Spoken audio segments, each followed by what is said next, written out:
Hey third graders, it's time for some real talk with Miss Huyser. It is Christmas break and I am here at school with my comfy cozies on, trying to think what should this video be about for the next 2 weeks. My last few videos I haven't spent a lot of time planning, and so I thought, I really need to think about this.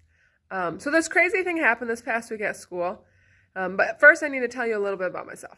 I have only ever wanted to teach third grade. I think third graders are the best. No offense to the other grades, but third graders are the best. And so that's what I've been teaching for 2 years. And before that, I taught preschool for 2 years. But I haven't practiced things that I would need to teach if I taught a higher level grade. So the other day when my students asked me how to multiply something like 57 times 63. And I was trying to do it, couldn't figure it out, got stumped. I asked him if he knew how, and he did. So, moral of that story, it's okay to ask for help, even if it's from someone that's younger than you. And another moral is keep practicing things, even if you don't feel like you need to use them in daily life. So, I'm going to show you the long multiplication that I was reminded how to do, the 2-digit multiplication. And then I'm also going to do some division problems. And I want to encourage you to keep working on your multiplication facts during this break. Here we go. So I'm going to start with this problem, 57 times 23. Like I said, it was a really long time since I've had to do double-digit multiplication. So I was doing all kinds of things. Like I did 3 times 7, wrote that down, then I went down to the next row. And that's not how you do it. There's lots of different ways to solve it. But once my student showed me this way, I was like, oh yeah, that's how I learned. And since then, I've been able to multiply like that all over again. So we would start with 3 times 7. And 3 times 7 is 21. So I'm going to put the 1 here and then carry the 2.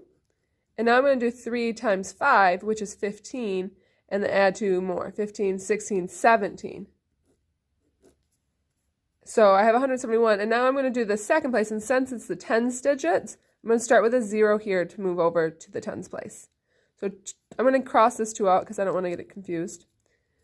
2 times 7 is 14. I'll put the 4 here and carry the 1.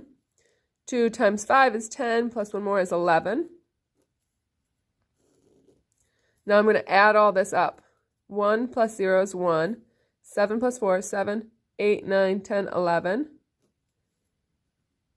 And then 1, 2, 3. So 1,311. And because it's the 21st century, I'm going to stop recording and pull up my calculator to double check this.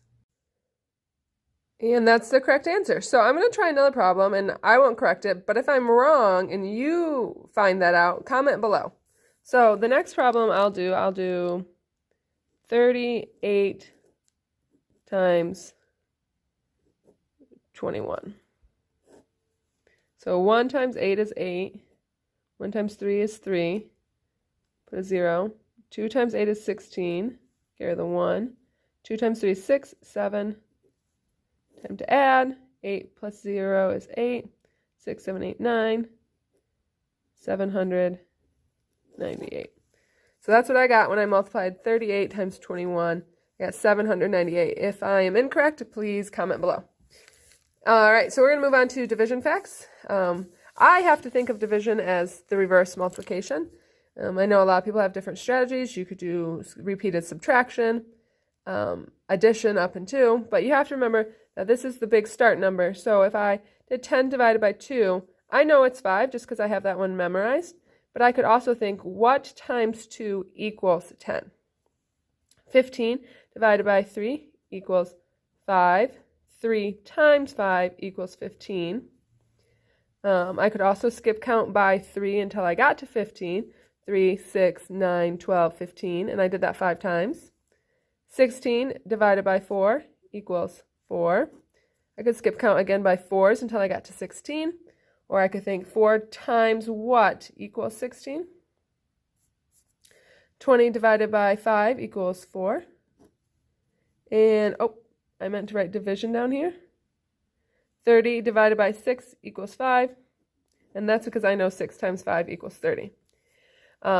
Division, these ones are all I did them from memory, and that's because I worked on memorizing my multiplication facts. I suggest that you get a multiplication flashcard pack and just kind of quiz yourselves over those during this break.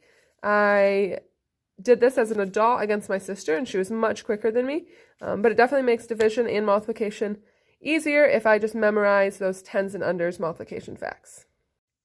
And that is it for this video. I want to encourage you to keep working your brains during this break time. Do some multiplication, other mathematics, reading, writing, keep your brains going. If something's tricky for you, don't give up. Keep persevering. I hope that you have an amazing Christmas. I love you and I miss you. And goodbye.